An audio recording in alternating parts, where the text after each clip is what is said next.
Ūdens ir visas dzīvības pamatā. Mēs lielākoties sastāvam no ūdens. Visa dzīvā daba ir dzīva pateicoties ūdenim. Ūdeni no senseniem laikiem sauc par dzīvo un mirušo, un tikai tagad zinātnieki ir nonākuši pie secinājuma, ka ūdenim ir oksidēšanās, reducēšanās potenciāls, jeb ūdens var būt ar pozitīvu un ar negatīvu lādiņu. Ūdenim var būt ķīmiskais piemaisījums un bioloģiskais piesārņojums. Ūdeni var izmērīt ļoti daudz dažādos veidos. Un tad, kad man kāds saka, ka tās ir muļķības, pirms iesaistīties diskusijās, es paskatos uz cilvēku profilu. Es paskatos, ko par viņu stāsta nieres.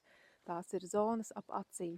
Ja tur ir maisiņi, ja tur ir sažuvusi āda, ja redzams, ka nierēm ir ļoti grūti, es pat neiesaistos diskusijās, jo ūdens ir vitāli svarīgs mums katram.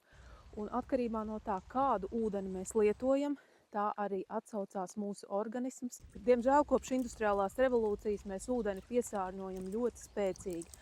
Ne tikai ražošana, rūpniecībā, lauksaimniecībā, bet arī medikamenti, ko mēs patērējam, tie nonāk kanalizācijā un gruntsūdeņos.